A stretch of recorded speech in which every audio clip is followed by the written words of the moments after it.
হযরত লোকমান আলাইহিস সালাতু ওয়াস সালাম তার সন্তানকে বলতেছে, ইয়া বুনাইয়া লা তুশরিক বিল্লাহ ইন্না শিরকা লাযুলমুন আযীম।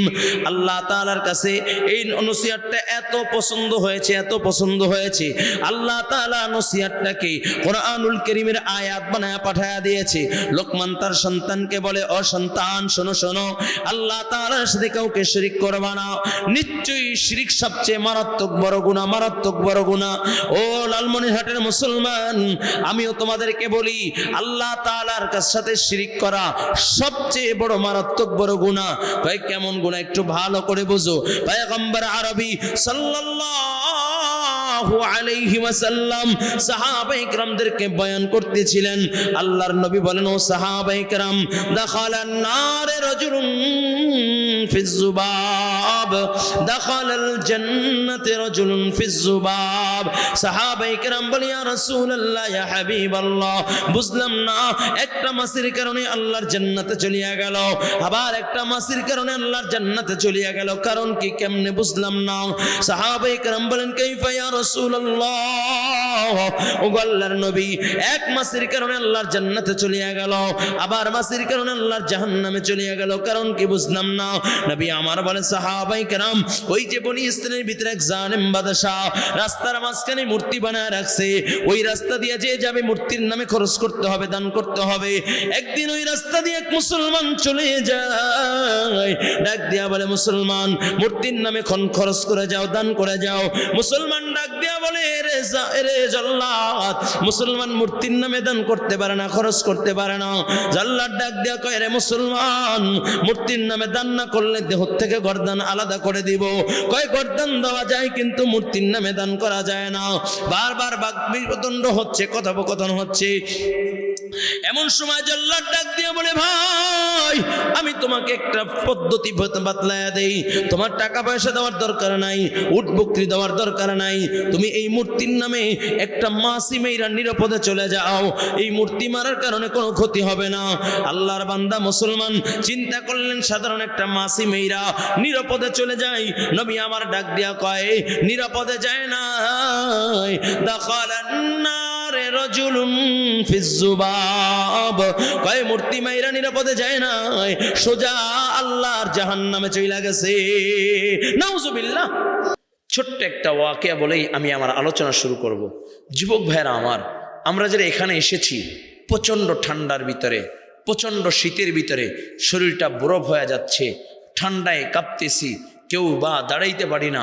তারপরে এখানে এসেছি কার জন্য? শাহাদাত আঙ্গুলটা উঁচু করে বলো, কার জন্য? এক বাক্যে সকলেই বলো, কার জন্য? আরো জোরে বলো, কার জন্য? আরো জোরে। আল্লাহর জন্য এসেছি, ঠিক কিনা জোরে বলেন। যেই ব্যক্তি আল্লাহ তাআলার জন্য ঘর থেকে বের হয়, আল্লাহ তাআলার রহমত তার জন্য হেঁটে হেঁটে চলে আসে। কেউ যদি আল্লাহ তাআলার জন্য কদম দিয়ে হাইটা চলে, আল্লাহর রহমত তার জন্য দৌড়ে আসে। চিল্লায় কোন আল্লাহু আকবার। যেই ব্যক্তি আল্লাহ তাআলাকে পাইতে চায়, আল্লাহ তাআলা তাকে কুদরতি কোলের ভিতরে উঠায় নেয়। সুবহানাল্লাহ। এই জন্য আল্লাহ তাআলাকে পাওয়ার জন্য কোটি কোটি টাকার দরকার নাই, আল্লাহ তাআলাকে পাওয়ার জন্য বিশাল বিশাল অট্টালিকার দরকার নাই, আল্লাহ তাআলাকে পাওয়ার জন্য কোটি কোটি টাকার মালিক হওয়ার দরকার নাই, আল্লাহ তাআলাকে পাওয়ার জন্য সুন্দর চামড়ার দরকার নাই, সুন্দর সুন্দর দামি দামি পোশাকের দরকার নাই। আল্লাহ তাআলাকে পাওয়ার জন্য একটা দিলের দরকার, দিল। যেই দিলের ভিতরে থাকবে আল্লাহ, কে থাকবে? আরো জোরে বলো, কে? আরো জোরে আওয়াজ করে মুমিনের আওয়াজে বলো, কে? যেই দিলের ভিতরে থাকবে আল্লাহ। ও কলেজের যুবক, লালমনিরহাটের মুসলমান, ভালো করে বোঝেন, দুনিয়ার নিজাম হলো, কেউ কারোর সাথে যদি সম্পর্ক করতে চায়, কেউ কারোর সাথে যদি প্রেম ভালোবাসা করতে চায়, কেউ কারোর সাথে যদি মোহাব্বত গভীর করতে চায়, তাহলে তাকে হাদিয়া দেওয়া লাগে, এমপির পক্ষ অবলম্বন করতে চাইলে এমপির দলভুক্ত হইয়া মিছিল মিটিং করা লাগে, ঠিক কিনা? মন্ত্রীর সাথে সম্পর্ক করতে চাইলে মন্ত্রীর দলের হওয়া লাগে, মন্ত্রীকে হাদিয়া দেওয়া লাগে। পুলিশের সাথে সম্পর্ক করতে চাইলে পুলিশকে ঘুষ দেওয়া লাগে। বন্ধুর সাথে বন্ধুর সম্পর্ক গভীর করতে চাইলে বন্ধুকে দাওয়াত দিয়ে খাওয়ানো লাগে। প্রেমিক প্রেমিকার সম্পর্ক মজবুত করতে চাইলে প্রেমিকাকে হাদিয়া দেওয়া লাগে। এই এই এদিকে আমার দিকে, কে মোবাইলে কেউ মিস কল দিছে? মোবাইল মিস কল দিছে কেউ? কে দিছে? বড় ভাই দিছে? তা বড় ভাইয়ের একটা মেসেজ দিয়ে দাও যে বয়ানে আসি, এরপর কথা বলবো। নাকি আপুরা দিছে কেউ? শোনো একটু, আরে ওয়াজ পরে করি, ওয়াজ পরে, আগে যুবকদের জন্য কয়েকটা কথা বলবো। এই মিস কলে যারা পাগল হও কপাল পুরবে।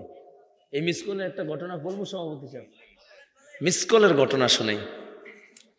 যে তোরাও যুবক আমিও যুবক, একটু বইলেই যাই। আমি যখন পড়াশোনা শেষ করলাম, শেষ করার পরে আমি খেদমতে যখন চাকরি নিছি ইমামতি, তা আমার বেতন হলো 4000 টাকা। দায়িত্ব হলো আমি মসজিদের খাদেম, মসজিদের মুয়াজ্জিন, মসজিদের ইমাম, আবার খতিব। কয়টা দায়িত্ব? 4টা দায়িত্বের জন্য 4000 টাকা। তো বিবাহ তো করি নাই। তা আমি আর আমার সাথে একটা ছেলে থাকতো, নাম বলবো না, আমার সাথে থাকতো। আমরা এর মসজিদের রুমে একই সাথে থাকতাম। যুবক মানুষ তো ভয় ভয় লাগতো। তো একদিন হঠাৎ করে ওই যুবকটা আর নাই, খুঁজা পাই না। তার বাবারে জিজ্ঞেস করলাম, কাকা কই গেছে? মুখটা দেখি ভার। কয় হুজুর বললেন না, মান সম্মান সব নষ্ট করছে। আমি কই কি হয়েছে? তা আমি তো বাচ্চা বললাম, আমার বন্ধু মানুষ এত কিছু খুইলা বলে নাই। তোর সাথে দেখা কিছুদিন পরে আমি বললাম, এই কই গেছিলা, তোমার কোনো খবর নাই মিয়া? কয় ভাই কপাল পড়ছে। আমি কই কেমন? কয় মিস কলে কপাল পড়ছে। মিস কলে আসক্ত হয়ে আমি একজনের সাথে কথা বলতাম, কিন্তু সে যে এরকম আমি তো কল্পনা করে। কই কেমন? কয় আমি তার সাথে দেখা করতে চাইলে সে আমার সাথে দেখা করতে চাইতো না, কারণ আমাকে বারবার বলতো যে আমি কালো, দেখা করা লাগবে না। তা আমি তার জন্য তার কণ্ঠে পাগল হইয়া এত পাগল হইলাম যে আমি তোমাকে দেখতেই চাই। তো শর্ত লাগাইলো, আগে সোজা কাজী অফিসে যাব, বিবাহ হবে, তারপরে দেখবা। যাই হোক, আমি তার কণ্ঠের জন্য দেওয়ানা হয়ে গেলাম। আমি পাগল হয়ে কাজী অফিসে হাজির, বিবাহ হইল। আমি বিবাহ হয়ে যাই, যার দিকে তাকাইলাম, তাকায় দেখি তো মাশাল্লাহ, কালো তো কালো, মাশাল্লাহ পাতিলের নিচের চেয়েও কালো। কয় সুবহানাল্লাহ, দেখছেন? ও মিয়া, কোন জায়গায় সুবহানাল্লাহ আর আলহামদুলিল্লাহ কওয়া লাগবে? এত একটু হুঁশ রাখা লাগে। যাই হোক, কয় এ পর্যন্ত হইল তো কালো আল্লাহ বানাইছে, দলাও আল্লাহ বানাইছে, এ পর্যন্ত হইলো মানাইতো। কিন্তু তার বয়স হইল 29, আমার বয়স হইলো মাত্র 21। সবে মাত্র বিবাহ করলাম, কিন্তু সে তো আরো এক জায়গার থেকে তালাক প্রাপ্ত হইয়া আসলো। কই কপাল আমার পড়ছে। আমি কই ভাই, এই জন্য মা বাবার পছন্দ হলো বেস্ট পছন্দ, ঠিক কিনা যারা বলেন? এখন যুবকরা আমাকে একটা কাউন্টার দিবে, কয় হুজুর হ্যাঁ আগের যুগ কে আসেনি? আমি তো আর বেশি যুগে আগের না, তোমার বয়স আর আমার বয়স কাছাকাছি হবে, তবে আগের যুগ নাই আমি জানি। ওরা বলবো হুজুর এখন তো হোয়াটসঅ্যাপ, ইমো, মেসেঞ্জারে দেখা কথা কইয়া তারপরে আনি, আগের যুগ তো নাই। ও ভাই, তাহলে এখানেও একটা গল্প আছে, বলবো নি? এক লোক মেয়ে দেখতে গেছে বিবাহর জন্য। যাই হোক, মেয়ে দেখলো, বিবাহ করবে। আর মেয়ে যে বিবাহ করবে দেখতে সুন্দর, সব দিক দিয়ে ভালো, তো মেয়ে 1 নাম্বার না 2 নাম্বার ট্রাই করার দরকার আছে কিনা? এখন মেয়েকে প্রস্তাব দিছে, চলো আমরা পার্কে যাই। ছেলের নিয়ত হলো যদি পার্কে যায় তাহলে মেয়ে ভালো না, তাহলে আমার সাথে যাইতে পারছে, আর একজনের সাথে যাবে, এই নিয়ত করে পার্কের অফার দিয়েছে। কয় না যাবো না। অনেক রিকোয়েস্টের পরে পার্কে গেছে, ছেলে কয় না এটা ভালো হবে না, বাদ। আবার একজন দেখলো, এরকম দেখতে 9 জন পর্যন্ত দেখছে। 10 নম্বরে একজনকে দেখছে, কয় চলো পার্কে। এখন সে বলে না পার্কে যাব না। বারবার অনুনয় বিনয় করার পরে কয় না যাবো তো না, যাবোই না, আমি নিয়াত করেছি বিবাহর আগে আমি পার্কে যাব না। এখন ছেলে কয় মাশাল্লাহ পাইছি তো, মাশাল্লাহ ভালো, এরকম ভালো সলিড মেয়ে তো পাওয়া যায় না। যাই হোক, আমার কপাল বুঝি ভালো একটা মুত্তাকি পরেশগার একটা মেয়ে পাইছি যে পার্কে যায় নাই। বিবাহ হইল, বিবাহর রাত্রে বাসর রাত্রে স্বামী স্ত্রী গল্প করতেছে, এমন সময় স্বামী যাক দিয়া কয়, বিবি বারবার তোমাকে উন্নয় বিন্নয় করলাম পার্কে যাওয়ার জন্য, কেন যাও নাই বলো তো? তুমি কি আমাকে ভালোবাসো না? কয়, আমি আপনাকে ভালোবাসি, আমি পার্কে যাই নাই কারণ এর আগে 9 জনে আমাকে পার্কে নিয়ে ধোকা দিয়েছে, বিবাহ করে নাই, এই জন্য নিয়ত করছি জীবন যাক আর থাক, পার্কে আর যাব না। তুমি মনে করছো মেসেঞ্জারে তোমার একলার সাথে কথা কয়, তোমার একলার সাথে কথা বলে, তোমার সাথে মেসেঞ্জারে হোয়াটসঅ্যাপে তো আরো 5 জন আছে, ঠিক কিনা জোরে কও? হ্যাঁ যুবক, ঠিক কিনা? এই জন্য মিস করলে পাগল হওয়া যাবে? হ্যাঁ, যতই রং রং অ্যাপ দেখাও, টিকটকে নাইছে দেখো, পাগল হওয়া যাবে না। ভালো করে বুঝো, তোমার মা 10 মাস 10 দিন তোমাকে গর্ভে ধারণ করেছে, তোমার মা তোমাকে দুধ পান করাইছে।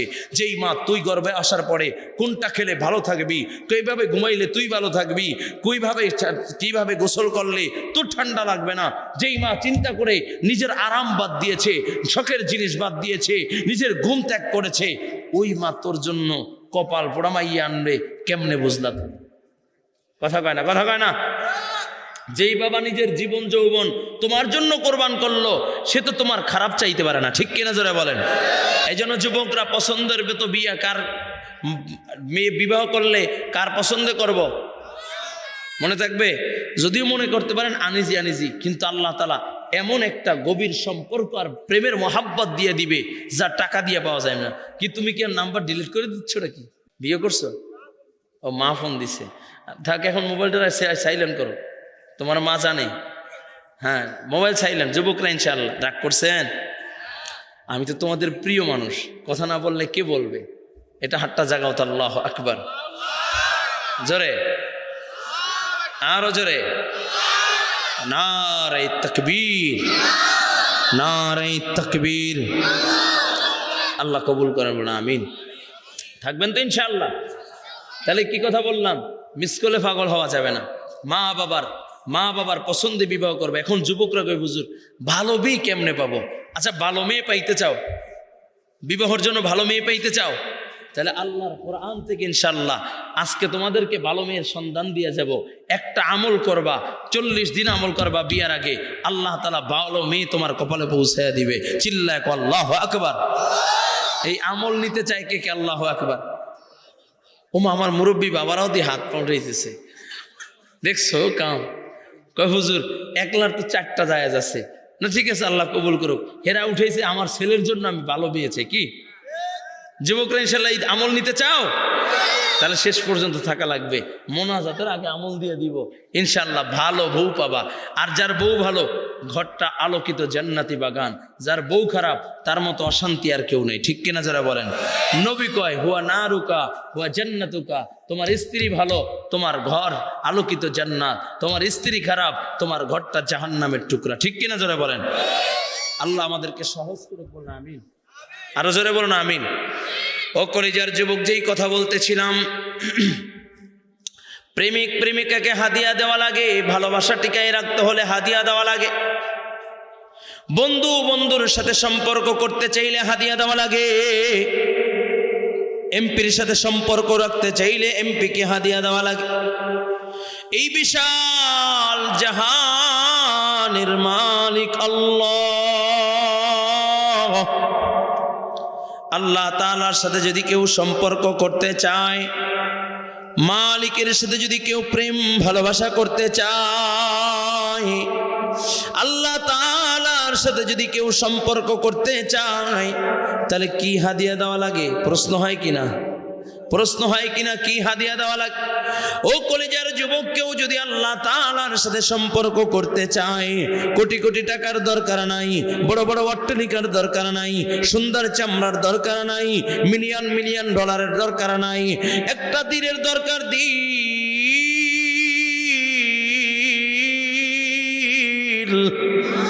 দরদওয়ালা দিল নিয়া আমার মালিককে 2টা ফোঁটা চোখে পানি নিয়া দরদওয়ালা কণ্ঠে একটা ডাক দিবে, আল্লাহ। একটা ডাক যদি দিতে পারে, এই বিশাল জাহানের মালিক আল্লাহ তার হয়ে যায়। সুবহানাল্লাহ। এই জন্য কলিজার যুবক, আল্লাহ তাআলাকে পাওয়ার জন্য একটা দিল দরকার। দিল হাকিমুল উম্মত মুজাদ্দিদুল মিল্লাত শাহ আশরাফ আলী থানভী, নাম শুনছেন নি?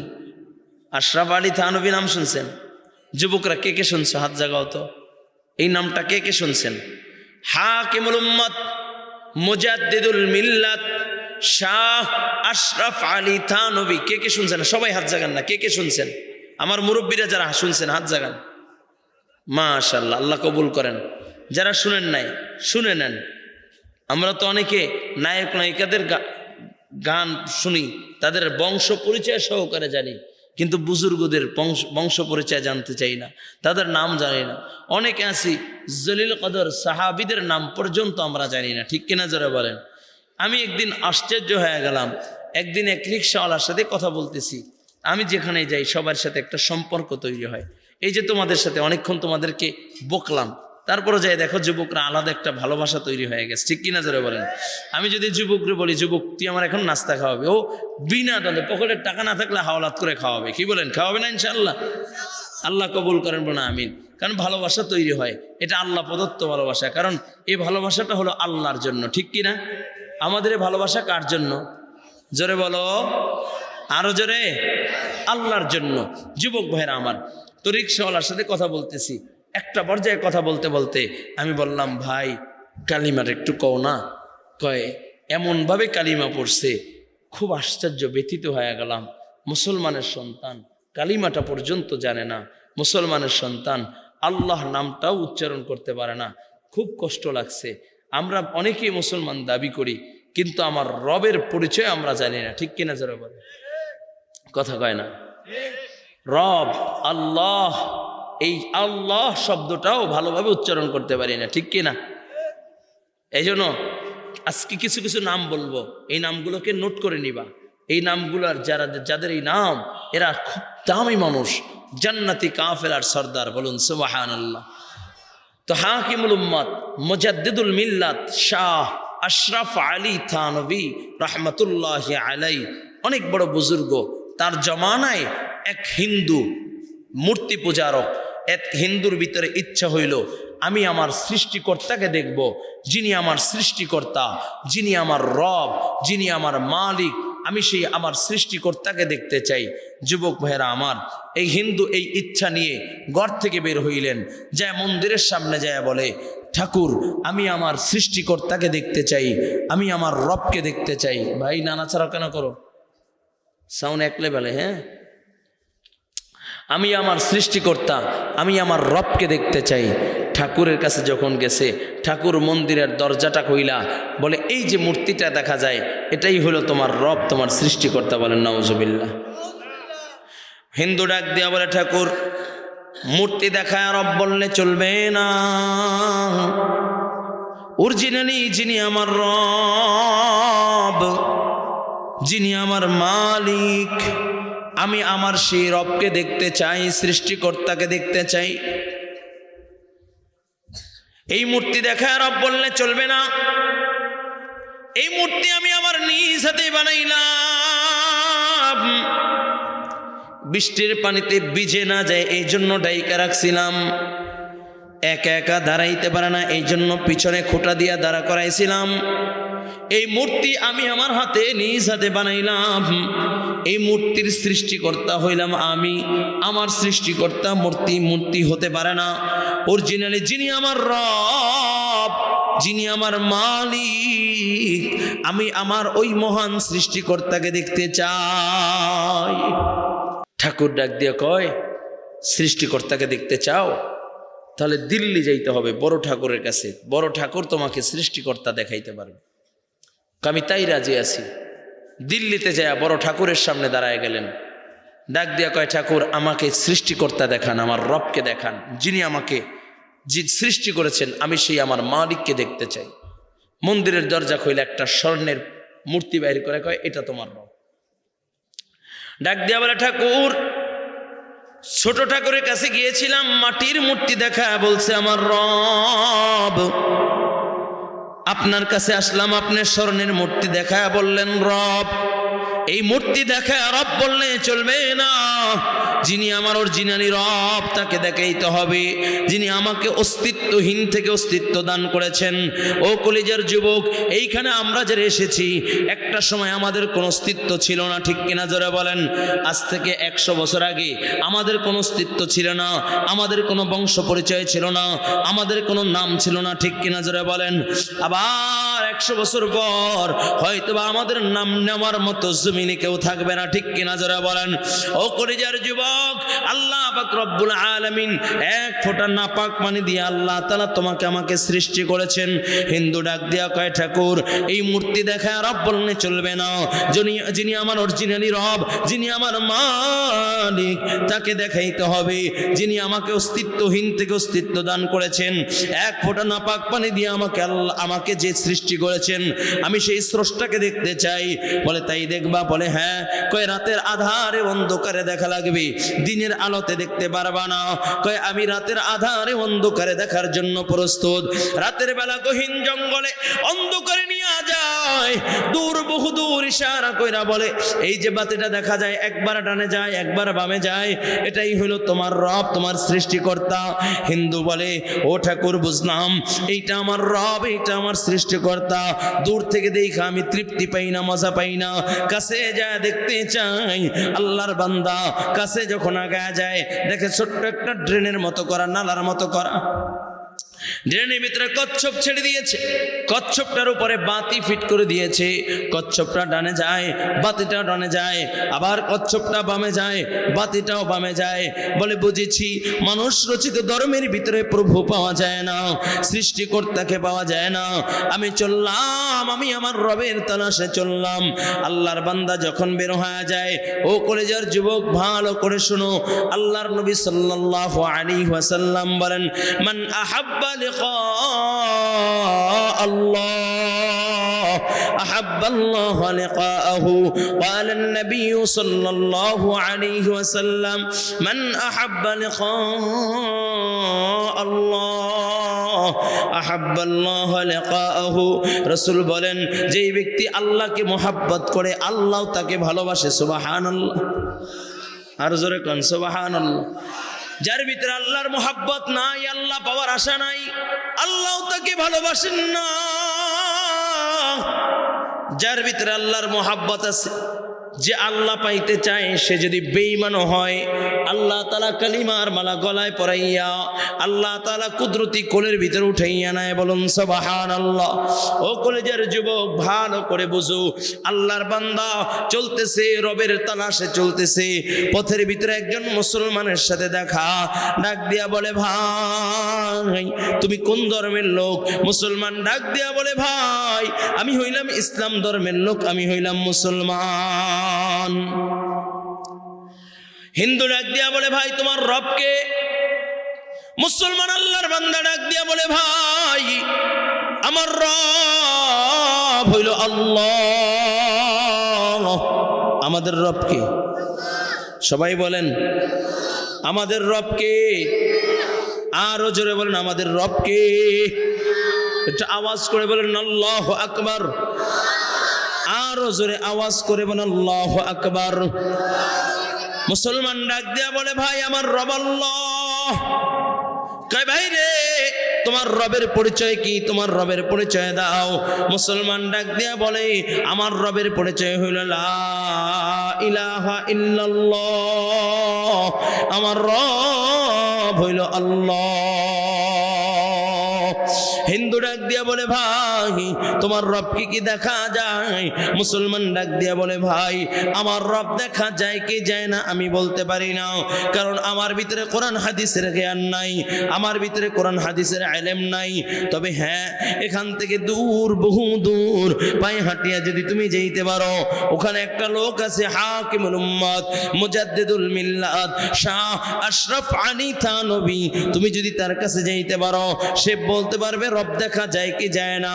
হিন্দু ডাক দিয়া বলে ভাই আমি তাই রাজি আছি, আমি হাকিমুল উম্মতের দরবারে যাব, আমি তাকে দেখব, আমি তার কাছ থেকে রবের ঠিকানা নিব, রবের মোলাকাতের জন্য আমি তার কাছে যাইব। আল্লাহর বান্দা হিন্দু পায়ে হাঁটিয়া হাঁটিয়া 15 দিন রাস্তা অতিক্রম করিয়া হাকিমুল উম্মতের বাড়ির সামনে চলিয়া গেলেন। ঘরের সামনে যায় নক করে, এমন সময় ভিতর থেকে মাথায় টুপি, গামছা পড়া, লুঙ্গি পরা, গায়ে গামছা আল্লাহর বান্দা একজন বের হয়। সামনে দেখে ধুতি পরা একজন লোক। ডাক দিয়া বলেন কোথা থেকে এসেছেন? কয় দূর, বহু দূর থেকে আমি হাকিমুল উম্মতের কাছে এসেছি।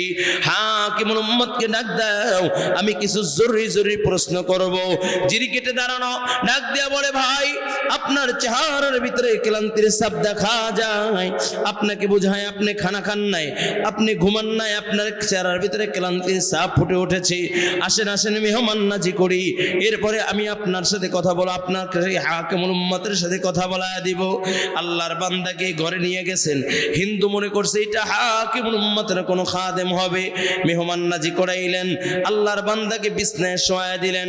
ডাক দিয়া বলে ভাই শোয়ার জন্য আসি নাই, আমি আসছি এখানে হাকিমুল উম্মতের সাথে কিছু জরুরি মাসআলা জিজ্ঞাসা করব। যিনি গেটে দাঁড়ানো, যিনি বিশ্রাম করার জন্য শোয়ায় দিলেন, ডাক দিয়া বলে ভাই আগে ঘুমান, ক্লান্তি ভাবটা দূর হলে এরপরে হাকিমুল উম্মতের সাথে কথা বলবেন। দীর্ঘ সময়, লম্বা সময় যখন ঘুম গেল, ঘুম থেকে উঠে দেখে ওই আল্লাহর বান্দা হাত পাখা দিয়ে বাতাস দিচ্ছে। এমন সময় ডাক দিয়ে বলে ভাই বহু দূর থেকে এসেছি, হাত পাখার বাতাস খাইবার জন্য আসি নাই। হাকিমুল উম্মতকে ডাক দাও, আমি কিছু জরুরি মাসআলা জিজ্ঞাসা করব। যিনি হাত পাখা দিয়ে বাতাস দিচ্ছিলেন ডাক দিয়া বলে ভাই আমি অধম আশরাফ আলী, লোকেরাই আমাকে হাকিমুল উম্মত মুজাদ্দিদুল মিল্লাত শাহ আশরাফ আলী থানবী বলে ডাক দেয়। ও ভাই আমি আশরাফ আলী, লোকেরাই আমাকে হাকিমুল উম্মত বলে ডাক দেয়। হিন্দু লোকটার সোনার যে শোয়া ছিল, শোনা মাত্রই সোজা দাঁড়াইয়া অপলক দৃষ্টিতে হাকিমুল উম্মতের দিকে তাকাইয়া ডাক দিয়া বলে হাকিমুল উম্মত লিকায়ে তু সুআলি হর জওয়াবাত। ও হাকিমুল উম্মত তোমাকে দেখা মাত্রই আমার সব প্রশ্ন হল হয়ে গিয়েছে। ও হাকিমুল উম্মত আমি দেরি করতে চাই না, আমাকে পড়া দাও লা ইলাহা ইল্লাল্লাহ মুহাম্মাদুর রাসূলুল্লাহ। একটু জোরে বলা যাবে কি আল্লাহু আকবার? মুসলমান হয়ে গেলেন। হাকিমুল উম্মতের দরবারে 40 দিন থাকলেন। 40 দিন থাকিয়া আল্লাহর বান্দা নামাজ শিখলেন, কোরআন তেলাওয়াত শিখলেন, মাসলা মাসাইল শিখা আল্লাহর বান্দা 40 দিন পর যখন বের হয়ে যায়, তখন হাকিমুল উম্মত ডাক দিয়া বলে ও আল্লাহর বান্দা 40 দিন আগে আসছিলা কি যেন প্রশ্ন নিয়া, কই প্রশ্ন তো করলা না? আল্লাহর বান্দা কি প্রশ্ন করবা জলদি করে করো। যিনি ওই নতুন মুসলমান ডাক দিয়া বলে হাকিমুল উম্মত 40 দিন আগে আসছিলাম একটা প্রশ্ন নিয়া, চর্মচক্ষু দিয়া কেমনে আল্লাহ তাআলাকে দেখব, কিন্তু হাকিমুল উম্মত আমি আপনার দিকে তাকাইয়া, আপনার চেহারার দিকে তাকাইয়া আমি বুঝতে পারলাম আমি মানুষ হইতে পারি নাই, এই জন্য মানুষ হবার সবক নিলাম। রব্বে করিম আল্লাহ তাআলাকে দেখব জান্নাতে। সুবহানাল্লাহ। আমি আল্লাহ তাআলার সাথে মুলাকাত করব, জান্নাতে মুলাকাত করব, আমি আমার মালিকের সাথে জান্নাতে দিদার করব। এই জন্যই তো আপনার কাছ থেকে মানুষ হবার সবক নিলাম। হাকিমুল উম্মত ডাক দিয়া বলে ও আল্লাহর বান্দা ফামান কানা ইয়ারজু লিকা রাব্বিহি ফালইআমাল আমালান সালিহা ওয়ালা ইউশরিক বিইবাদাতি রাব্বিহি আহাদা। হাকিমুল উম্মত ডাক দিয়া বলে ও আল্লাহর বান্দা তুমি যে ঈমান এনেছো এটা সচ্চা ঈমান, সাবধান ঈমানের সাথে বাজার লাগাইবে না। পাশাপাশি যদি আমলে সালেহ করতে পারো রব্বে করিম আল্লাহ তাআলা তোমার সাথে জান্নাতে দিদার করবে। সুবহানাল্লাহ। এই জন্য কলিজার যুবক আমি শুরুতেই বলেছিলাম আজকে আলোচ্য বিষয় হলো ঈমানের উপরে। যুবক ভাইরা আমার ভালো করে বুঝো, তুমি আমি যে পড়েছি লা ইলাহা ইল্লাল্লাহ, তুমি আমি যে ঈমান এনেছি, এই ঈমানের বড় দাম, ঈমানের বড় দাম। কয় ও যুবক, কয় ঈমানের কেমন দাম একটু বুঝাইবার জন্য বলি। কয় ঈমানের কেমন দাম? কয় যতদিন পর্যন্ত এই জমিনে একজন ঈমানদার মুমিন আল্লাহ আল্লাহ বলনেওয়ালা থাকবে, আল্লাহ পাক রব্বুল আলামিন ওই ঈমানদারের জন্য আল্লাহ তাআলা জমিনকে ধ্বংস করবে না, ঈমানদারের জন্য আল্লাহ তাআলা জমিনকে হালাক করবে না। যখন এই জমিনের ভিতরে একজন ঈমানদার থাকবে না, আল্লাহ তাআলা ডাক দিয়া বলবে ইসরাফিল সিংহায় ফুঁক দিয়া দাও, যাদের জন্য আমি আল্লাহ আসমান সাজাইলাম, যাদের জন্য আমি আল্লাহ জমিন সাজাইলাম, যাদের জন্য আমি আল্লাহ কুল কায়নাতকে সাজাইলাম, ওই ঈমানদার মুমিনগুলো জমিনে নাই। ও ইসরাফিল সিংহায় ফুঁক দিয়া দাও, এই জমিনটা একটা সেকেন্ডের জন্য আমি আর রাখবো না। তাহলে ঈমানের দাম আছে কি নাই? হ্যাঁ আছে কি নাই? কথা কয় না আছে? কয় কেমন দাম? আপনাদের এদিক থেকে বিবাহের বরযাত্রী মেয়ের বাড়ি গেলে কি বলে? বরযাত্রী চলন বলা হয়, ঠিক কিনা? আচ্ছা মনে করেন বিবাহের জন্য ছেলেকে বাদ দিয়ে ছেলের যারা গার্জিয়ান আছে সবাই বরযাত্রী সেজে মেয়ের বাড়িতে গেল। এখন মেয়ের বাবা কি তাদের সাথে মেয়েকে দিবে? কেন দিবে না? বর নেই, যাত্রী আছে, বর নাই। কারণ এই বরের জন্যই তো এত আয়োজন, বর নাই বিদায়। এখন চিন্তা করলো ছেলের গার্জিয়ানরা, চিন্তা করলো আমরা সবাই এরকম পিএইচডি করা, কেউ ডক্টর, কেউ ইঞ্জিনিয়ার, কেউ এসপি, কেউ ডিসি, কেউ জজ, কেউ ব্যারিস্টার, ইক্ষর সবাই হাই লেভেলের, কিন্তু ছেলে হইল মেট্রিক ফেল। এই ছেলে নিয়ে আমরা সাথে হাঁটলে আমাদের মানিজ্জত শেষ হয়ে যাবে। এখন ছেলের গার্জিয়ানরা যদি যায়, কয় বেয়াই সাহেব মেয়ে দেন নিয়ে যাই, মেয়ে দিবেনি? কেন দিবে না? কয় আমি আমার মেয়ের জামাই বর সে যেমন হোক, ল্যাঙ্গা হোক, লুলা হোক, বয়রা হোক, তার জন্যই আয়োজন করেছি। সে আসবে তো আমার আয়োজন সার্থক, যদি সে না আসে আজকের আয়োজন আমার সার্থক না। যদি ভদ্র ফ্যামিলি হয় তাহলে বলবে আসেন মেহমানদারি করে চলে যান, মেয়ে দিব না। আর যদি একটু ঘাউরামি হয়, ঘাউরামি বুঝেন, ঘাটতারা হয়, তাহলে এক ক্লাস আর পিটাই নিবে, তারপরে বাকিটা দেখা যাবে, ঠিক কিনা যারা বলেন? ঠিক আল্লাহ কয় আমি তো সাজাইছি ইমানদারের জন্য। আল্লাহ আল্লাহ যারা বলে, যাদের অন্তরের ভিতরে আমি রবের মহাব্বত আছে, যারা আমার গোলাম, আমার বান্দা, যারা ইমানদার, তাদের জন্য আমি সাজাইছি, তাদের জন্য আয়োজন। এই আসমান সাজাইলাম, আমি জমিন সাজাইলাম, চন্দ্র দিলাম, সূর্য দিলাম, আমি কুল কায়নাতকে সাজাইলাম। যদি ইমানদার এই জমিনে যদি না থাকে, একটা সেকেন্ডের জন্য আমি জমিন রাখবো না। চিল্লা এখন আল্লাহু আকবার। কি জমিনের বিন্দু পরিমাণের দাম আমার মালিকের কাছে নাই। দাম হলো ইমানদার বান্দার, ঠিক কিনা যারা বলেন? কথা কয় না, ঠিক কিনা? ইমানদার মুমিন যারা, তাদের দাম আল্লাহর কাছে সবচেয়ে বেশি। আর তাদের জন্যই আল্লাহ তাআলা কুল কায়নাতকে সাজাইছেন। এই জন্য যুবক ভাইরা আমার, নবী আমার বলেন আখলিস দীনাকা ইয়াকফিকাল আমালুল কলিল। নবী আমার বলেন ও উম্মতের দল, তোমার ঈমানকে খাঁটি করো, অল্প আমলই নাজাতের জন্য যথেষ্ট হবে। ঈমানকে মজবুত করো, অল্প আমলই নাজাতের জন্য যথেষ্ট হবে। কলিজার যুবক, ঈমান নাই, আমল আছে, দাম নাই, ঠিক কিনা যারা বলেন? কথা কয় না, কথা কয় না। আচ্ছা আমি একটা এক লিখলাম, এক লেখার পরে একের সামনে শূন্য দিলাম। আচ্ছা এই শূন্যের কোনো দাম আছে? যদি এই শূন্যটা একের পরে দেই, একটা শূন্য, তাহলে কত হবে? দুইটা দিলে, তিনটা দিলে, চারটা দিলে, পাঁচটা দিলে 1 লাখ। মানে শূন্য যত বাড়বে একের দাম বাড়বে। ঠিক ঈমান ছাড়া তুমি দান করো, লাভ নাই, নামাজ পড়ো, লাভ নাই, যাকাত দাও, লাভ নাই, এরকম যত ইবাদত করো কোনো লাভ নাই। কিন্তু ঈমানকে মজবুত করে এখন একবার সুবহানাল্লাহ বললে আল্লাহ জান্নাতে একটা গাছ লাগায়া দেয়। একবার আলহামদুলিল্লাহ বললে আল্লাহ 2 মিজান সওয়াব দিয়া দেয়। জোরে বলুন না সুবহানাল্লাহ, আর জোরে বলুন আল্লাহু আকবার। এই যে আল্লাহু আকবার বলছেন, রাসূল আকরাম সাল্লাল্লাহু আলাইহি ওয়াসাল্লাম বলে, যেই ব্যক্তি একবার আল্লাহু আকবার বলে, আল্লাহ পাক রব্বুল আলামিন আসমান ও জমিনের ভিতরে যত ফাঁকা জায়গা আছে আল্লাহ নেকি দিয়ে পরিপূর্ণ করে দেয়। জোরে বলুন না সুবহানাল্লাহ। এই জন্য ইমানের দাম আছে কি নাই? ও কলেজার যুবক, ইমান 3 জিনিসের নাম। কয় জিনিস? জোরে বলে, একটু আঙ্গুলটা জাগান, একটু এইভাবে আঙ্গুলটা জাগান। মুরব্বী কই যায়? ইমান কয় জিনিসের নাম? যুবকরা রাগ হইতে পারেন, আমি আজকে একটু মোহাব্বত তৈরি করতেছি। ইমান কয় জিনিসের নাম? 1 নম্বর তাওহীদ, 2 নম্বর রিসালাত, 3 নম্বরে বাআস, পরকালের বিশ্বাস। তাওহীদ, লা ইলাহা ইল্লাল্লাহ, আল্লাহ তাআলার সাথে কাউকে শরীক করা যাবে না। কি বলেন? আল্লাহ তাআলার সাথে কাউকে শরীক করা যাবে না। ও কলিজার যুবক, আমার আল্লাহ কয়জন? রব কয়জন? জোরে বলেন, আমার মালিক কে? আমার রব কে?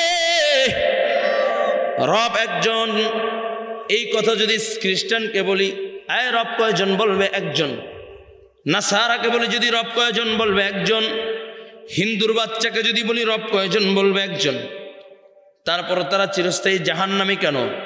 কয় তারপর তারা চিরস্থায়ী জাহান্নামী এই জন্য, কয় তারা এক রব মানে, এক সৃষ্টিকর্তা মানে, তারপর ওই সৃষ্টিকর্তার সাথে আবার শরীক করে। যেমন খ্রিস্টানকে যদি বলি তোমার রব কয়জন? বলবে একজন।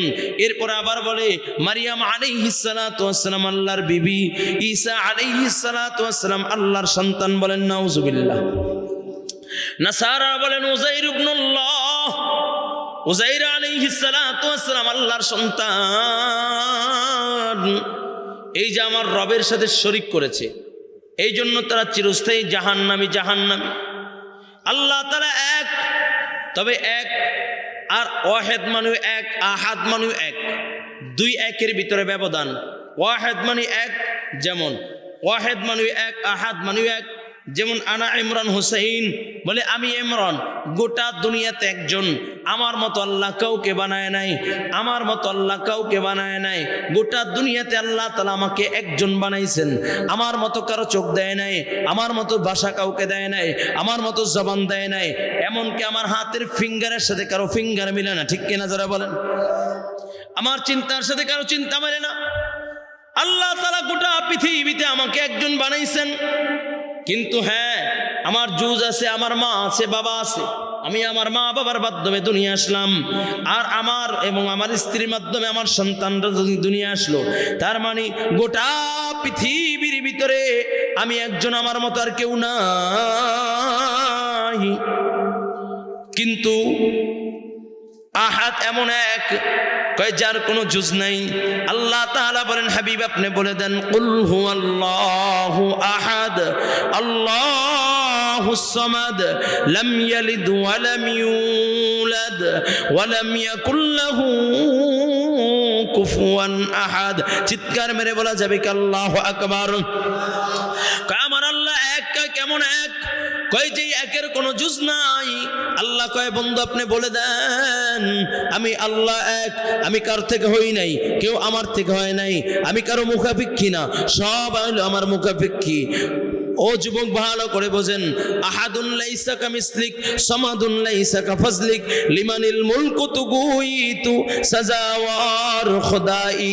কয় আল্লাহ এমন এক যেই একের কোনো জুজ নাই, আল্লাহ এমন এক যেই একের কোনো জুজ নাই। ও কলেজার যুবক ভালো করে বোঝেন। কিন্তু বড় আফসোস হয়, খ্রিস্টানের বাচ্চারাও এক আল্লাহ মানে, বলে নাসারার বাচ্চারাও এক আল্লাহ মানে। ওরা শুধু আল্লাহ তাআলার সাথে শরীক করার মাধ্যমে চিরস্থায়ী জাহান্নামের বাসিন্দা হয় গেল। ঠিক 92% মুসলমানের দেশে এমন কিছু মুসলমানের সন্তান আছে, যদি ডাক দিয়া বলি তোমার রব কে, বলবে আল্লাহ। তোমার কিতাব কোনটা, বলবে বাইতুল্লাহ। তোমার কিবলা কোনটা, বলবে কে কো তোমার কিবলা কোনটা, বলবে বাইতুল্লাহ। কিতাব কোনটা, বলবে কালামুল্লাহ। কয় এক আল্লাহ মানে। আবার মাজারে যাইয়া সিজদা দেয়, পীরের কদমে সিজদা দেয়। এমন মুসলমান আছে কি নাই? আমাদের আপনাদের লালমনিরহাটে নাই? এমন মুসলমান আছে কি নাই? মাজার দেখলে সিজদা দেয়, আছে না? ওকে যদি বলি তোর রব কে, বলবে আল্লাহ। এরপরও জাহান্নামী কেন? কয় মাজারে সিজদা দেয়।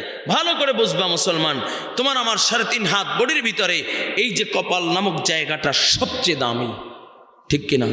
এই কপাল নামক জায়গাটা একমাত্র আল্লাহ তাআলার কদম ছাড়া পৃথিবীর কারো কদমে ঝুঁকাইবার অনুমতি আল্লাহ তাআলা দেন নাই। ঠিক কিনা যারা বলেন? শুধু তাই না রে বাবা, ভালো করে বুঝেন, আল্লাহ পাক রব্বুল আলামিন যদি এই পৃথিবীতে আল্লাহ তাআলার পরে যদি কাউকে সিজদা করার অনুমতি দিতেন, পয়গম্বর আরবি সাল্লাল্লাহু আলাইহি ওয়াসাল্লাম বলেন, তাহলে আল্লাহ পাক রব্বুল আলামিন প্রত্যেক মহিলাকে তার স্বামীর কদমে সিজদা দেওয়ার জন্য বলতেন। তার মানে আমার রবের কদম ছাড়া কাউকে সিজদা দেওয়া যাবে? জোরে বলেন, আমার রবের সাথে কাউকে শরীক করা যাবে? তাহলে এক নাম্বার, আল্লাহ তাআলার সাথে কাউকে শরীক করা যাবে না। হযরত লোকমান আলাইহিস সালাতু ওয়াস সালাম তার সন্তানকে বলতেছে, ইয়া বুনাইয়া লা তুশরিক বিল্লাহ ইন্না শিরকা লাযুলমুন আযীম। আল্লাহ তাআলার কাছে এই নসিহতটা এত পছন্দ হয়েছে, এত পছন্দ হয়েছে, আল্লাহ তাআলা নসিহতটাকে কোরআনুল কারীমের আয়াত বানায়া পাঠায়া দিয়েছে। লোকমান তার সন্তানকে বলে, ও সন্তান শোনো শোনো, আল্লাহ তাআলার সাথে কাউকে শরীক করবে না। নিশ্চয়ই শিরক সবচেয়ে মারাত্মক বড় গুনাহ, মারাত্মক বড় গুনাহ। ও লালমনিরহাটের মুসলমান, আমিও তোমাদেরকে বলি, আল্লাহ তাআলার সাথে শিরক করা সবচেয়ে বড় মারাত্মক বড় গুনাহ। ভাই কেমন গুনাহ একটু ভালো করে বুঝো। পয়গম্বর আরবি সাল্লাল্লাহু আলাইহি ওয়াসাল্লাম সাহাবায়ে কিরামদেরকে বয়ান করতেছিলেন। আল্লাহর নবী বলেন, ও সাহাবায়ে কিরাম, দাখালান নারে রাজুলুন ফিজ যুবাব দাখালাল জান্নাতে রাজুলুন ফিজ যুবাব। সাহাবায়ে কিরাম বলে, ইয়া রাসূলুল্লাহ, ইয়া হাবিবাল্লাহ, বুঝলাম না, একটা মাছির কারণে আল্লাহর জান্নাতে চলিয়া গেল, আবার একটা মাছির কারণে আল্লাহর জান্নাতে চলিয়া গেল, কারণ কি, কেমনে বুঝলাম না। সাহাবায়ে কিরাম বলেন, কাইফা ইয়া রাসূলুল্লাহ, ও আল্লাহর নবী, এক মাছির কারণে আল্লাহর জান্নাতে চলিয়া গেল, আবার মাছির কারণে আল্লাহর জাহান্নামে চলিয়া গেল, কারণ কি বুঝলাম না। নবী আমার বলে, সাহাবায়ে কেরাম, ওই যে বনি ইসরাইলের ভিতরে এক জালেম বাদশা রাস্তার মাঝখানে মূর্তি বানায় রাখছে, ওই রাস্তা দিয়ে যে যাবে মূর্তির নামে খরচ করতে হবে, দান করতে হবে। একদিন ওই রাস্তা দিয়ে এক মুসলমান চলে যায়, ডাক দিয়া বলে, মুসলমান, মূর্তির নামে খরচ করে যাও, দান করে যাও। মুসলমান ডাক দিয়া বলে, রে জল্লাদ, মুসলমান মূর্তির নামে দান করতে পারে না, খরচ করতে পারে না।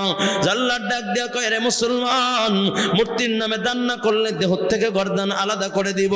কয়, গর্দান দেওয়া যায় কিন্তু মূর্তির নামে দান করা যায় না। বারবার বাকবিতণ্ড হচ্ছে, কথোপকথন হচ্ছে। এমন সময় জল্লাদ ডাক দিয়ে বলে, ভাই, আমি তোমাকে একটা পদ্ধতি বাতলায়া দেই, তোমার টাকা পয়সা দেওয়ার দরকার নাই, উট বকরি দেওয়ার দরকার নাই, তুমি এই মূর্তির নামে একটা মাছি মেইরা নিরাপদে চলে যাও, এই মূর্তি মারার কারণে কোনো ক্ষতি হবে না। আল্লাহর বান্দা মুসলমান চিন্তা করলেন, সাধারণ একটা মাছি মেইরা নিরাপদে চলে যায়।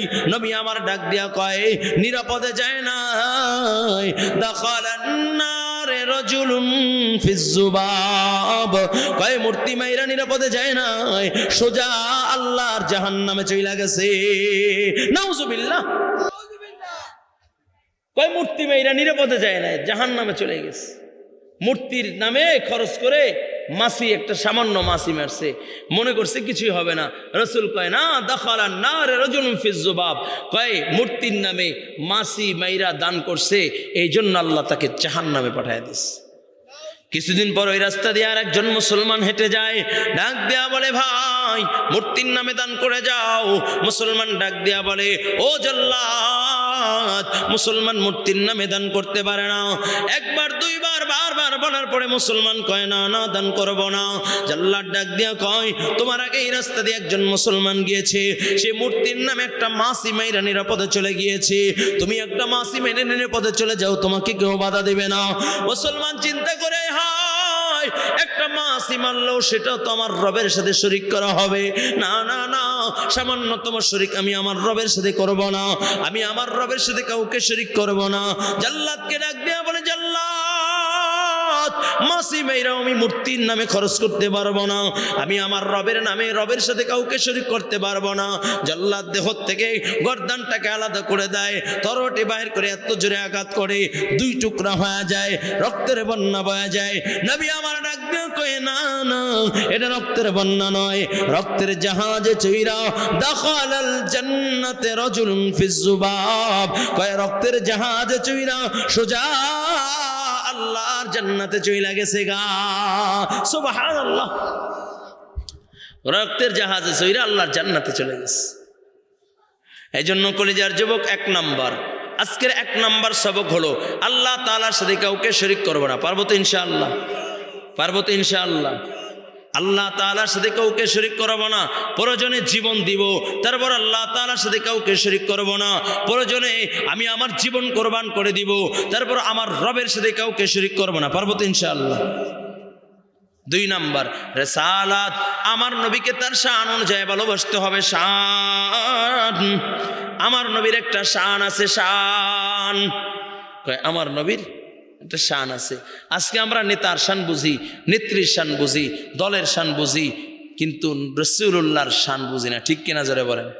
আমার নবীর একটা শান আছে, আমার নবীকে তার শান অনুযায়ী ভালোবাসতে হবে। আজকে নেতার শান বুঝা 4 দিন 5 দিন আগে সেই 300 ফিট চইলা যায়, ঠিক কিনা?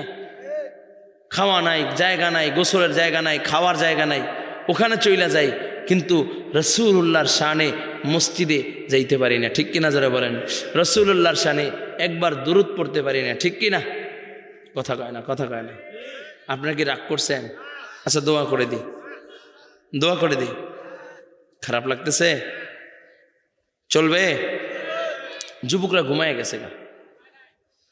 কি ঘুমায় গেছ? তাহলে তাকবীর দাও না রে, তাকবীর আরো জোরে। আমার নবীর একটা শান আছে, শান, আমার নবীকে তার শান অনুযায়ী ভালোবাসতে হবে। ও কলেজের যুবক, আজকে নেতার শান বুঝলা, নেত্রীর শান বুঝলা, দলের শান বুঝলা, বলে তুমি তোমার বন্ধুর শান বুঝলা, তুমি তোমার বান্ধবীর শান বুঝলা, কিন্তু মুহাম্মদুর রাসূলুল্লাহকে তুমি ভালোবাসলা না, রাসূলুল্লাহর শান বুঝলা না। ও কলেজের যুবক, ভালো করে বুঝো, আজকে 92% মুসলমানের দেশে আমার নবীকে গালি দেয়, আমার নবীকে নিয়ে ব্যঙ্গ করে, আমার নবীর বিরুদ্ধাচরণ করে, এমন কুলাঙ্গার আছে কিনা? নাই, জোরে বলেন, আছে কি নাই? অথচ হুজুররা আন্দোলন করলে তখন আমরা ব্যঙ্গ করি, মোল্লাগো খাইয়ে বই আর কাম নাই। কথা কয় না, কথা কয় না, কথা কয় না। যুবক, ভালো করে বুঝবা, আমার নবীর একটা শান আছে, আমার নবীর শানের উপরে যদি কেউ আঘাত করে তার ঈমান থাকে না। যেমন উদাহরণ, আমাদের দেশে একটা গ্রুপ আছে যাদেরকে শিয়া বলে। শিয়া চিনেননি? শিয়া চিনেন? কথা কয় না। শিয়া কয় তারা ওই 12ই মুহররম বলে, মুহররমের 10 তারিখ যখন আসে তখন তারা এরকম মিছিল করে, রাস্তায় নেই বা ইয়া হাসান, ইয়া হোসেন, ইয়া আলী, ইয়া ফাতেমা, একবার ইয়া মোহাম্মদ কয় না। ঠিক কিনা? আছেন একটা গ্রুপ, র্যালি করে, নামাজ নাই। কয় ওদেরকে, ওদের আকীদা হলো, কয় আল্লাহ তাআলা জিবরাইলকে নবুয়তি দিয়ে আলীর কাছে পাঠিয়েছিলেন, জিবরাইল ভুল কইরা মোহাম্মদকে দিয়েছে, বলেন নাউজুবিল্লাহ। এই আকীদা পোষণ করার কারণে ওরা কাফের। আর একটা গ্রুপ আছে আমাদের দেশে যাদেরকে বলা হয় আহমদিয়া গ্রুপ, যাদের মূল হলো মির্জা গোলাম মোহাম্মদ কাদিয়ানি। এই নামটা শুনছেননি? হ্যাঁ মুসলমান, শুনছ? আচ্ছা, এই মির্জা গোলাম মোহাম্মদ কাদিয়ানি কি মুসলমান না কাফের? সবাই বলেন। এই 3-4 জন বলতেছে সবাই, আরো জোরে কয় কেন কাফের? ওকে যদি প্রশ্ন করি তোমার রবকে, বলবে আল্লাহ। কিবলা কোনটা? বলবে বাইতুল্লাহ। কালাম কোনটা? বলবে কালামুল্লাহ। তারপরও কেন কাফের? কয় ও আল্লাহ মানে, কিবলা মানে, কিতাব মানে, কিন্তু তারপরও কাফের কেন? কয় ও আমার নবীকে আখিরি নবী মানে না, আমার নবীর খতমে নবুয়তকে, আমার নবীর খতমে নবুয়তকে অস্বীকার করে। ও বলে মুহাম্মদ শেষ নবী নয়, আমি মির্জা গোলাম মোহাম্মদ কাদিয়ানী শেষ নবী, বলেন নাউজুবিল্লাহ। এই জন্য আমার নবীর নবুয়তের উপরে, আমার নবীর খতমে নবুয়ত, এইটা আমার নবীর শান, এই শানের উপরে আঘাত করেছে, এই জন্য কাফের।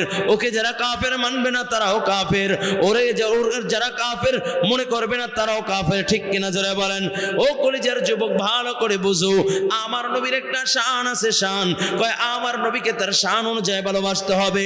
এই জন্য মির্জা গোলাম আহমদ কাদিয়ানী কয় আমার নবীর খতমে নবুয়তকে মিটায় দেওয়ার জন্য, আমার নবীর খতমে নবুয়তকে মিটায় দেওয়ার জন্য আজকে কিছু মির্জা গোলাম আহমদ কাদিয়ানী অনুসারীরা তারা বিভিন্নভাবে মুসলমানদের ঈমান নষ্ট করার ষড়যন্ত্র চক্রান্ত করতেছে।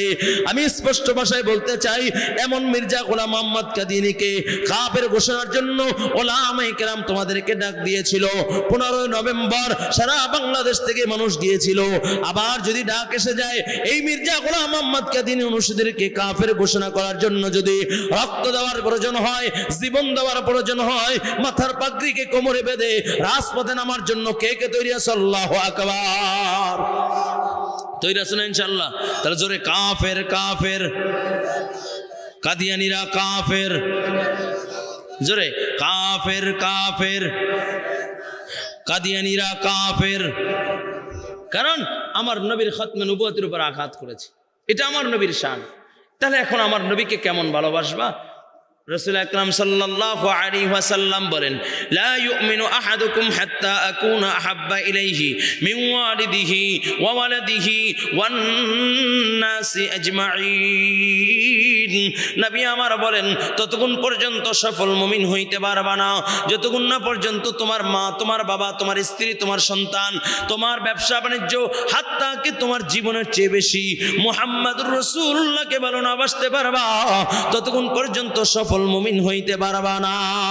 ও কলেজার যুবক, তাহলে জীবনের চেয়েও বেশি ভালোবাসতে হবে আল্লাহর নবীকে, ঠিক কিনা? কয় জীবনের চেয়েও বেশি ভালোবাসবা আমার নবীকে। পারবো না ইনশাআল্লাহ? পারবা? আল্লাহ কবুল করেন, বলে আমিন। কয় জীবনের চেয়েও বেশি আল্লাহর নবীকে ভালোবাসতে হবে। কয় কেমনে ভালোবাসবা? একটু দিলটা লাগায়া দাও, আমার নবীকে কেমন ভালোবাসবা? আল্লাহর নবী সাল্লাল্লাহু আলাইহি ওয়াসাল্লাম সাহাবায়ে কেরামদেরকে বলেন, ও সাহাবায়ে কেরাম, যুদ্ধের দামামা বেজে গিয়েছে, যুদ্ধের ময়দানে যেতে হবে।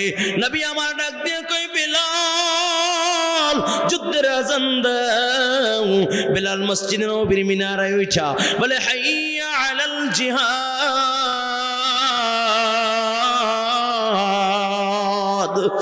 বিলাল হাইয়া আলাল জিহাদ, জিহাদের আযান দিয়েছে। বিলাল ডাক দিয়া কয়, ও মদিনার মা, এমন কোন মা কি আছো তোমার সন্তানকে কাল কিয়ামতের ময়দানে তুমি তোমার সন্তানকে জিহাদের ময়দানে পাঠাইয়া শহীদের মা হিসেবে কাল কিয়ামতের ময়দানে দাঁড়াইবা? ও মদিনার বোন, এমন কোন বোন আছো নি কাল কিয়ামতের ময়দানে তোমার স্বামীকে জিহাদের ময়দানে পাঠাইয়া তুমি কাল কিয়ামতের ময়দানে শহীদের বিবি হিসেবে দাঁড়াইবা? জলদি করে পাঠাইয়া দাও। আল্লাহর নবী সাল্লাল্লাহু আলাইহি ওয়াসাল্লাম যুদ্ধের জন্য বায়াত করতেছে, বায়াত করতেছে। ও কলেজার যুবক, একটু দিলের কানটা লাগায়া দাও। আল্লাহর নবী সাহাবায়ে কিরামদেরকে বায়াত করতেছে। এই আওয়াজ যখন মদিনার এক বিধবা নারীর কানে পৌঁছায়, ওই মহিলার একটা সন্তান আছে, 7 থেকে 8 বছর বয়স। মহিলার কান্নার আওয়াজ, চোখের পানি ছেড়ে ছেড়ে কান্না করে। ছোট বাচ্চাটা মাকে ডাক দিয়া কয়, মা কেন তুমি কান্না করো? কিসের জন্য কান্না করো? ডাক দিয়া কয়, বাবা শুনেছো ওই যে বেলাল বলে হাইয়া আলাল জিহাদ। ও বাবা, আমার যদি একটা সন্তান থাকতো, আমি আমার সন্তানটাকে জিহাদের ময়দানে পাঠাইয়া দিতাম।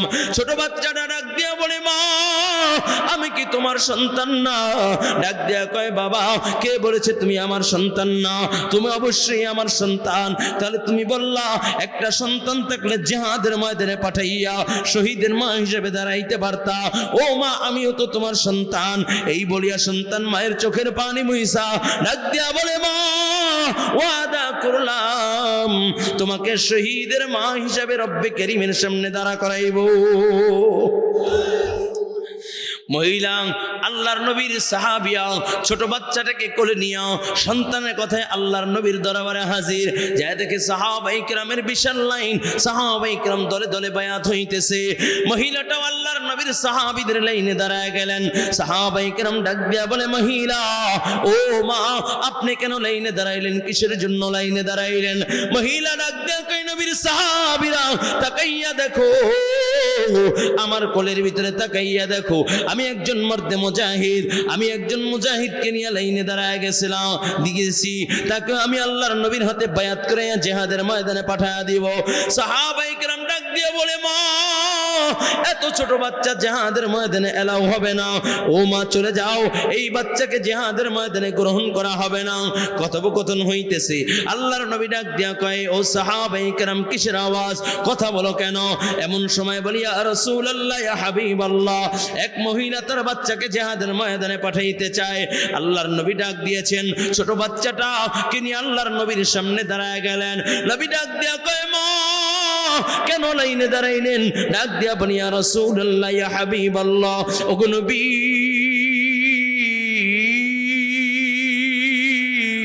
এইটা হলো আমার কলিজার টুকরা সন্তান, আমার স্বামীও জিহাদের ময়দানে শাহাদাত বরণ করেছে, আমি আমার সন্তানকে যুদ্ধের ময়দানে পাঠাইতে চাই। নবী আমার ডাক দিয়া কয়, মা এত ছোট বাচ্চা তো যুদ্ধের ময়দানে নেওয়া যাবে না, চলে যান, চলে যান, এই বাচ্চাটাকে যুদ্ধের ময়দানে এলাও করা হবে না। এতই ছোট, তরবারের চেয়েও ছোট। মহিলাটা ডাক দিয়া বলি, ইয়া রাসূলুল্লাহ, ইয়া হাবিবাল্লাহ, ওগো নবী, আমিও জানি আমার ছোট বাচ্চাটা যুদ্ধের ময়দানে এলাও হবে না। নবী আমার ছোট বাচ্চাটা যুদ্ধের ময়দানে কোনো কাজে আসবে না, আমি মা ভালো করে জানি। তবে হ্যাঁ, একটা কাজে আমার সন্তানটাকে লাগানো যাবে। বলে কি কাজে? বলি, ইয়া রাসূলুল্লাহ, ইয়া হাবিবাল্লাহ, ওগো আল্লাহর নবী, আপনি যখন যুদ্ধ করবেন, আপনাকে চতুর্দিক দিয়ে যখন কাফেররা টার্গেট করে আঘাত করতে থাকবে, আপনার আত্মরক্ষার জন্য একটা ঢালের প্রয়োজন হবে। ইয়া রাসূলুল্লাহ, ইয়া হাবিবাল্লাহ, ওগো নবী, ওই সময় আমার এই ছোট বাচ্চাটা আপনার সামনে ঢাল স্বরূপ দ্বারা করায় দিবেন। কাফেররা যখন তীর ছুড়বে, আমার সন্তানটাকে আপনার সামনে ধরে রাখবেন। এক একটা তীর আইসা আমার সন্তানটার বুকটা ঝাঁঝরা ঝাঁঝরা করে দিবে। ছোট বাচ্চাটা আপনার জায়গায় তো সমস্যা হবে না। ডান থেকে তীর আসলে ডান দিকে ধরে রাখবেন, বাম দিক থেকে তীর আসলে বাম দিকে ধরে রাখবেন, সামনের দিক থেকে তীর আসলে সামনের দিকে ধরে রাখবেন।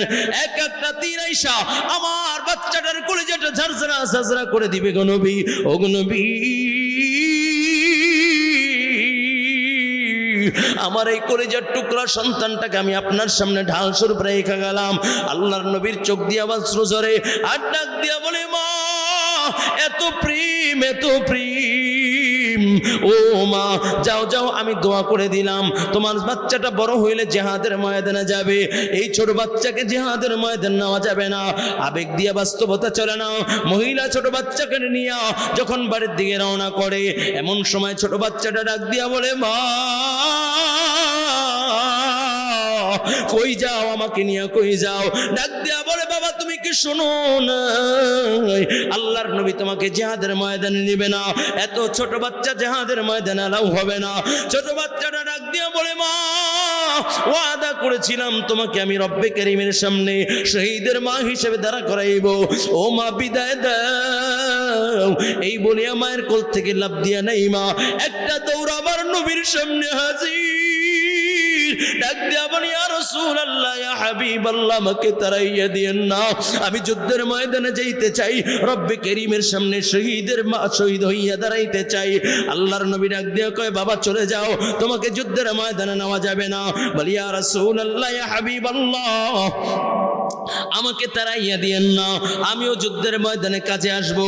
কই আমি আমার মায়ের কাছ থেকে সবক শিখেছি, আমার মাকে দেখেছি সকালবেলা যখন চুলে আগুন দেয়, ছোট ছোট লাকড়িগুলোকে চুলের ভিতরে দিয়া এরপরে আগুন জ্বালায়, যখন আগুনটা স্থায়ী হয় দাউ দাউ করে যখন জ্বলে যায়, এরপরে বড় লাকড়ি চুলের ভিতরে দেয়।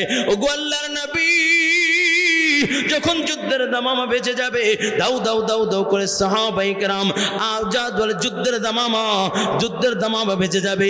কাফেররা মুসলমানদের রক্ত পিসার মুসলমানদের রক্ত চুষার জন্য হায়নার মতো যখন অস্থির হয়ে যাবে, সাহাবায়ে কেরাম যখন এক পাশে দাঁড়ায় যাবে, ওগো আল্লাহর নবী যুদ্ধের ময়দানে আপনি আমাকে ছেড়ে দিবেন, আমি যুদ্ধের ময়দানে যখন নামিয়া যাব, কাফেররা আমাকে টুকরা টুকরা করে দিবে, আমার রক্ত দিয়া পরে জমিনটা রঞ্জিত হয়ে যাবে। আমার রক্ত যখন সাহাবায়ে কেরাম দেখবে, সাহাবায়ে কেরামের ঈমানের জজবা আরো বেড়ে যাবে, সাহাবায়ে কেরামের ঈমানের স্পিরিট আরো বেড়ে যাবে। ওগো আল্লাহর নবী, আপনি আমাকে তাড়াইয়া দিয়েন না, আমি আপনার সাথে যুদ্ধের ময়দানে যাইতে চাই। নবী আমার ছোট বাচ্চাটার কথা শুই না, নবী আমার বড় আশ্চর্য হইয়া ছোট বাচ্চাটাকে বুকের ভিতরে নিয়ে কান্নার আওয়াজ। এমন সময় জিবরাইল আমার নবীর সামনে হাজির, ডাক দিয়া বলি ইয়া রাসূলুল্লাহ, ইয়া হাবিবাল্লাহ, ও আল্লাহর নবী আল্লাহ তাআলা সালাম জানাইছেন। আল্লাহ পাক রব্বুল আলামিন জানতে চায় আপনি কি করতেছেন। বলে ও জিবরাইল, আমি যারা জাহাজের ময়দানে যাইবে তাদের নাম লিস্টি করতেছি, তাদের নামটা আমি লিস্টি করতেছি। জিবরাইল ডাক দিয়া বলি ইয়া রাসূলুল্লাহ, ইয়া হাবিবাল্লাহ, ওগো নবী, আল্লাহ পাক রব্বুল আলামিন ওই জান্নাতি খাতায় মুজাহিদদের নাম উঠাইতেছে, আর ওই খাতায় যার নাম সর্বপ্রথম সে হলো আপনার কুলের সাহাবী। ছোট বাচ্চাটার নাম আল্লাহ তাআলা যুদ্ধের খাতায় যেমনি ভাবে সাহাবীদের লিস্ট করতেছেন, আল্লাহ তাআলা জান্নাতি খাতায় যাদের নাম লিস্টি করেছে আর ভিতরে আপনার বুকের ওই ছোট সাহাবীটার নাম আল্লাহ তাআলা জান্নাতি খাতায় প্রথম উঠায়া দিয়েছে। ও কলিজার যুবক, এটাই হলো নবীর জন্য প্রেম, এটাই হলো নবীর জন্য ভালোবাসা। ঠিক আমার নবীর বিরুদ্ধাচরণ যদি কেউ করে, আমার নবীর শানের বিরুদ্ধে যদি কেউ কথা বলে, ফেসবুকে বা ইন্টারনেটে বা কলমের আগা দিয়া জবানের আগা দিয়া কেউ যদি আমার নবীর বিরুদ্ধাচরণ করে, আমার নবীর বিপক্ষে কথা বলে, তার ঈমান থাকে না সে বেঈমান হয়ে যায়। ঠিক কিনা যারা বলেন? এই জন্য কলিজার যুবক, নবীকে ভালোবাসবো কেমনে? কয় সাহাবায়ে কেরাম যেমনি ভাবে আমার নবীকে ভালোবাসছে, সাহাবায়ে কেরাম যেমনি ভাবে আমার নবীর জন্য জীবন দিয়েছে। ও কলিজার যুবক, আল্লাহর নবী সেই কথাই বলেন, লা ইউমিনু আহাদুকুম হাত্তা আকুনা আহাব্বা ইলাইহি মিন ওয়ালিদিহি ওয়া ওয়ালাদিহি ওয়ান নাসি আজমাইন। নবী আমার ডাক দিয়া বলেন, তোমরা ততক্ষণ পর্যন্ত সফল মুমিন হইতে পারবা না যতক্ষণ না পর্যন্ত তোমার মা, তোমার বাবা, তোমার স্ত্রী, তোমার সন্তান, তোমার ব্যবসা বাণিজ্য, চাকরি বাকরি, হাত্তাকে তোমার জানের চেয়ে বেশি আমি মুহাম্মদ রাসূলুল্লাহকে ভালো না বাসবা, ততক্ষণ পর্যন্ত সফল মুমিন হইতে পারবা না। ও কলিজার যুবক, আজকে নেতার পক্ষে স্লোগান দাও, নেতার বিরুদ্ধে কেউ কথা বললে তুমি এদিকে চেতিয়া যাও, নেতার বিরুদ্ধে কেউ কথা বললে তুমি রাগ হয়ে যাও, কিন্তু তোমার আমার সামনে তোমার আমার নবীকে নিয়ে ব্যঙ্গ করে, তোমার আমার নবীর বিরুদ্ধে কথা বলে, তোমার আমার নবীর চরিত্র নিয়ে কথা বলে, এমন কুলাঙ্গার আছে কি নাই? ও কলিজার যুবক, ৯২ ভাগ মুসলমানের দেশে আমার নবীর বিরুদ্ধে যদি কেউ গালি দেয়, আমার নবীর চরিত্র নিয়ে যদি কেউ কথা বলে, আমার নবীর বিরুদ্ধাচরণ করে, আমার নবীকে নিয়ে যদি ব্যঙ্গ করে, আর উলামায়ে কেরাম যদি ডাক দেয় আমার নবীর দুশমনদের বিরুদ্ধে রুখে দাঁড়াইবার জন্য, এই লালমনিরহাটের কোন কোন যুবক তৈরি আছে? আল্লাহু আকবার। তৈরি আছে তো ইনশাআল্লাহ? তৈরি আছো? হাতটা জাগাও। তৈরি আছে তো ইনশাআল্লাহ? আমি আমার কলিজার থেকেও বেশি আমার নবীকে ভালোবাসি, ঠিক কিনা? আমি আমার জীবনের চেয়েও বেশি আমার নবীকে ভালোবাসি, ঠিক কিনা জোরে বলেন? আমার নবীর বিরুদ্ধে কথা বলবে তাকে জিন্দা গাইরা ফেলবো, পারবেন না ইনশাআল্লাহ? যুবক তৈরি আছে? পারবা তো ইনশাআল্লাহ? আমার নবীর বিরুদ্ধে কথা বলবে এমন ফাতেমা রাসূলকে ৯২ ভাগ মুসলমানের দেশে জায়গা দেওয়া হবে না, ঠিক কিনা জোরে বলেন? ও কলিজার যুবক, শুধু তাই না, আপনারা দেখেছেন বাবার বিরুদ্ধে কথা বললে বিচার হয়, স্বামীর বিরুদ্ধে কথা বললে বিচার হয়, বাবাকে নিয়ে ব্যঙ্গ করলে বিচার হয়েছে, কিন্তু আমার নবীর বিরুদ্ধে কুলাঙ্গাররা গালি দিয়েছে আমার নবীকে। আমার নবীর বিরুদ্ধে আমার নবীর নাকি চরিত্রের ভিতরে কলঙ্কের দাগ আছে, বলেন নাউজুবিল্লাহ। আমার নবীর চরিত্র নিয়ে কথা বলছে, আর কোন কুলাঙ্গার যদি কথা বলে আমরা তার বিচার করব। প্রশাসন যদি বিচার করতে ব্যর্থ হয়, মুসলমান তৈরি আছে তো আমি আমার নবীর জন্য ওই কুলাঙ্গারকে টুকরা টুকরা করে কুত্তার নাস্তা বানাইতে চাই। কে কে পারবে? আল্লাহু আকবার। এই কিছুদিন আগে আপনারা দেখেছেন ময়মনসিংহবাসী রসুলের মোহাব্বত দেখায় দিয়েছে, আমার নবীকে নিয়ে কটূক্তি করেছে, ওকে পিটাইয়া উল্টা করে তারপর আগুনে পোড়ায় দিয়েছে। ঠিক লালমনিরহাটেও যদি কোনো কুলাঙ্গার আমার নবীর বিরুদ্ধে কথা বলে, আমার নবীর বিরুদ্ধে কথা বলে, আমার নবীর ইজ্জতের উপর আঘাত করে, আমার নবীকে নিয়ে ব্যঙ্গ করে, এই আলোচনা শেষ মুহূর্তে আখিরি মুনাজাতের সময় আমার নবীর কিছু আশিক দেখতে চাই যারা